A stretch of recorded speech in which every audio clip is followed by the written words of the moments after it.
everyone, and welcome to another episode of Wisdom Chat. And my guest today is Darren Dennison, who's the founder of Octris. Darren, welcome to Wisdom Chat. Thank you very much for giving up your time to come and chat with me. Would you like to just tell our listeners a little bit about who you are and your organisation? Sure. Hi, my name's Darren Dennison, and I'm, as mentioned, the founder of Octris. My background is finance for 20 years, capital markets, working for banks, things like that, consulting generally, project management, program management. And most recently, back in 2017, I was working for a world top 10 interdealer brokerage, and they were working on something called MiFID II, a very exciting piece of European legislation, 1.7 million paragraphs in length, according to the Financial Times, just a small thing. And we had to put this live by 2018. We'd had 7 years to build up to it, but now the last 3 months, mad scramble. So I was called in to do that. And as I was doing that, a couple of things about this legislation stuck out for me. One of the key things that I really liked the idea of was transparency. Because the financial sector, you've got data, like trade data, for example, and lots of firms make lots of money from this. For example, one exchange quoted me when I inquired about getting hold of the data, $50,000 per month, one exchange. There are 600 exchanges across Europe and the UK. So you can imagine the cost of getting market data, a complete European overview, astronomical. But anyway, they make a lot of money from this. This legislation was about making this transparent so that private investors or smaller operators in the sector could have the same sorts of insights that big mega banks paying millions a month for this sort of data had, a more equal footing. And it was also about things like reserves. How resilient are these banks in the event of another crisis like 2008? Are they going to go poof and take everyone's savings with them? Or do they actually have enough reserves to cover this sort of stuff? But MiFID was about, one of the key things was transparency. 4 years on, there's still not a great deal of transparency, to be honest, because there's just too much vested interests. For an interested listener, there's something called consolidated tape, which is essentially data for all of the EU, published at a reasonable price. The States has 3 consolidated tapes. Europe doesn't have one at the moment, neither does the UK. But there's likely to be a tender later on this year. And one of the things Octris wanted to do, we believed in that transparency vision. We really liked it. We love data. I'm from a technical background. I like playing with things like that. We wanted to make this stuff available to anyone and everyone. So what we did, we built something to gather this data, which is hidden on a lot of these financial institutions' sites, so that they can go, yeah, we comply with the transparency law. Look, and actually it's going to be really arcane and difficult to get at. We take that data, we put it in a big database, and we publish it in as close to real time as we can. And we put that on our website about 2 years ago, actually, free of charge. And within 24 hours, one of the largest finance firms in the world, we had a call from a guy who normally stands in front of Congress and Senate. What are you doing with all this data? Where are you going with that? Because he recognized that if this data was available free, as we were doing, or cheaply, their business models, where they make hundreds of millions a year from providing this data, have just evaporated overnight. And of course, it also enabled people who didn't have access to this data for the first time, they could have access to the data. So we were making it free of charge. It really upset some people.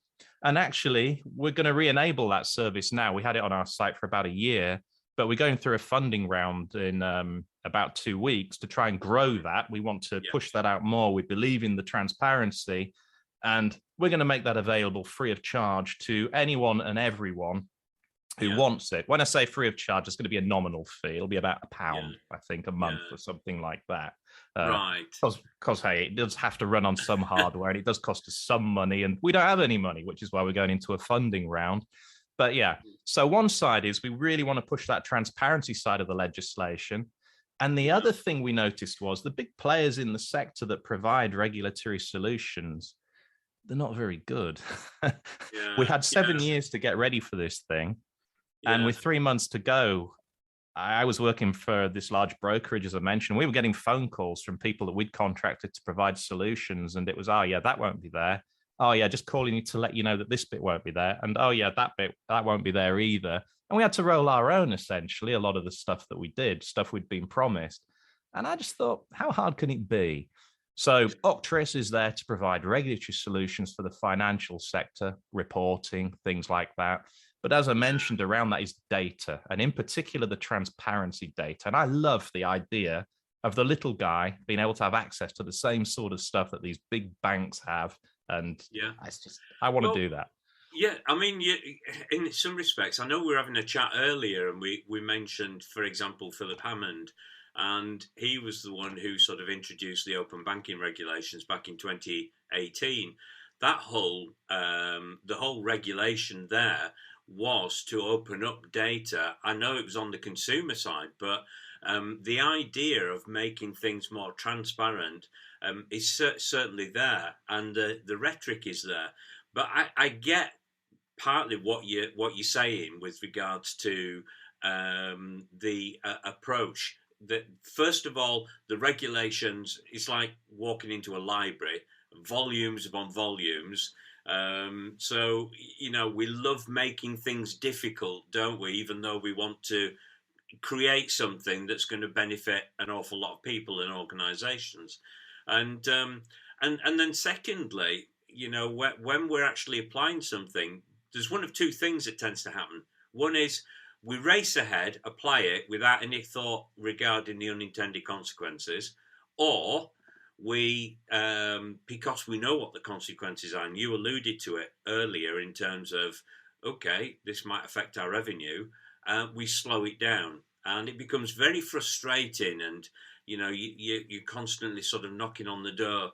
But you said you were going to do, yeah. Oh yes, but something else has cropped up. We need to make some changes here. We need to check this out first, and I suppose at the end of the day, the general person in the street, when they're making decisions about not just everyday money, but also their future and their future investments and so on, want to know that the decisions being made about it are being made from good, solid, strong data that gives them that reassurance. I'm going in the right direction. Is that kind of roughly, in terms of how I've sort of introduced that part, and we're talking about transparency?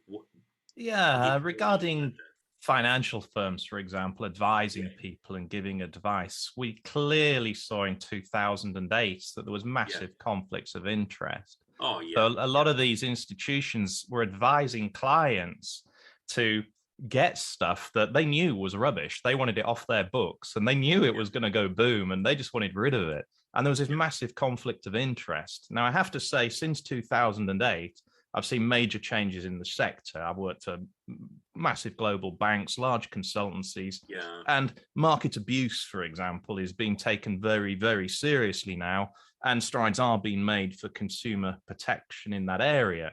But talking about what we just mentioned there, the regulations and firms doing stuff or not doing stuff, for me, the regulator needs to be doing more. It's great having a set of laws. Fantastic. You've written all these great laws that look lovely. Text is wonderful. Lawyers obviously read those. Nice tick. Lovely. But it's no good if you don't enforce them. We're 4 years now after this transparency regime, and MiFID II, the largest piece of legislation to hit the sector in Europe for the past few decades, went live. And I'd estimate that we've got less than 5% compliance with the transparency regime. Technically, it's a lot higher. But if the purpose was to be transparent rather than ticking the boxes, do I comply with this legal sentence here, then transparency has not been achieved. As ESMA, the European Securities and Markets Authority, the people overlooking this whole thing, if you go on their website, there's an article on Consolidated Tape from the 25th of November last year. They actually mentioned that it's not fit for purpose at the moment, and they're pushing for this transparency, but it needs enforcement. There was a number of consultations. Do you think we need to clarify this rule or that rule? Do we need to? No, the rules are there. They're clearly written. Just enforce them. Right. Because until you enforce them, a firm's not going to spend money to comply with it. Because what are the consequences of not doing it? If everyone else isn't doing it, there's no reputational damage.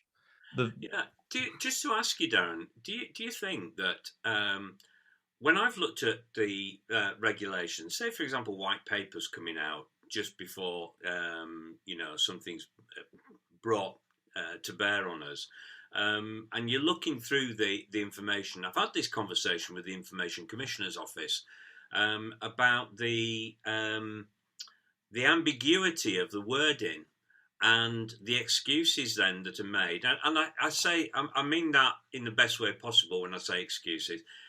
Sometimes people are not purposely making excuses. They are genuinely trying to work out, well, what does this actually mean?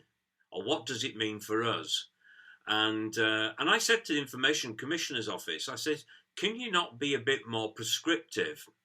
So it's the same for the Financial Conduct Authority. Can we not, or the Prudential Regulation Authority, can we not be more prescriptive and actually assist organisations speed up the process of applying these rules and regulations?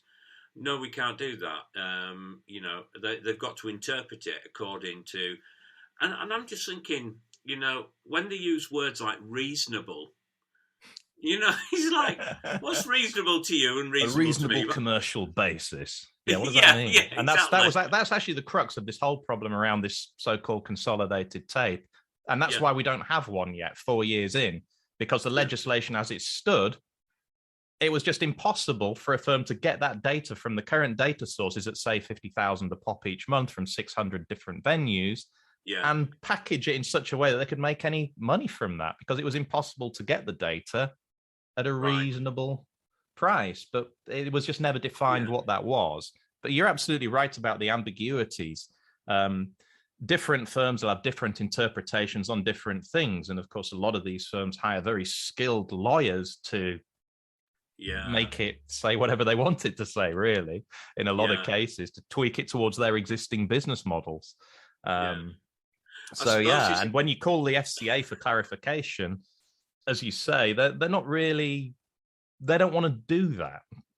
They don't want to do that. They don't want to get involved with telling you exactly the nuts and bolts of how to do things, to the point where I would go so far as to say they actually sit on the fence, in my opinion.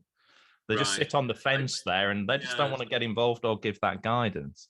Yeah, I think the one thing I've observed is it's a little bit like the I suppose the American style of suing when something goes wrong, and nobody wants to be on the receiving end of that, and not even the regulator.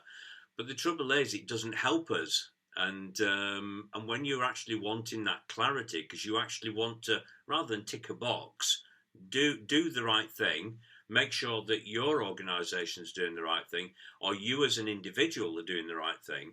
And yet you've got this ambiguity. It is quite challenging, and nobody wants to be on the receiving end of some lawsuit, for whatever reason. But even on the consumer finance side, it's the same issue there, although it has progressed significantly. The whole issue of transparency being really important, and also the issue of ensuring that people are meeting said requirements, that they're not just ticking a box. And I think that's for any listener to have that kind of reassurance, but also an understanding. Well, like for example, Darren, you mentioned about making the data freely available, and as you've rightly said, there's an awful lot of revenue to be made from selling data. They say that it's the next, what was it? It's like water is to humanity. The value that data holds, and yet it's actually that data that we need access to. I mean, what are your thoughts in terms of the way forward in our present climate and what the future holds? What do you think's really going to happen, or what do you perceive could happen, and what will the landscape look like? I think regarding data and transparency, which is the context I look at data through in the financial sector through, I think it will increase. The law is there now. It has to be made freely available, trade data. It has to be published free of charge, machine readable after 15 minutes. people aren't doing it at the moment, but it's Yeah. going to happen. Yeah. That's the direction of travel. And certainly in the current climate where you've got outrage at oligarchs and their billions and wealth, and we had the rage at the banks after 2008, Yeah. there's not a public will to just carry on as we were. There's not No, there's not that will there. So there's political pressure drives this legislation. It's political pressure more than anything. And politicians know that being soft on the banks and letting them do whatever they want is not the way to win votes with an angry public that's in difficult times at the moment and has been for a while. So the legislation is going to continue coming thick and fast. And at some point, the stick from the regulator will come out. I'm very disappointed with the FCA in the UK and how they've approached enforcement around MiFID II and transparency. I'm extremely disappointed. But I can only hope that at some point they get serious about the claims, about their claims for what they want for the industry. That they want consumer protection. They want information to be available. They want the banks to comply with this legislation that enforces all of that. Well, get on with it then, lads. Do your jobs, enforce. Yeah, exactly. So, a last thought then, Darren, for anybody who may be, say, a little concerned at the moment and perhaps would like to, check things out. What would your advice be to them? Where could they go to sort of get a greater understanding of what's happening and what's needed? That's a pretty wide question. On what? On trade data? They could check out Octris in a few months. It'll be freely available on our website, www.octris.com. But on legislation and what's coming out of the EU and enforcement of transparency, for example, they could ESMA's website, ESMA being, as I mentioned, the European Securities and Markets Authority. They produced a paper on the 25th of November. Actually, it was the European Council, I think, but ultimately it winds up with ESMA. So I think it was a European Council document, and it was about capital markets, and it covered, there was a section on MiFID, and their thoughts on transparency and how it could be improved and what could be done.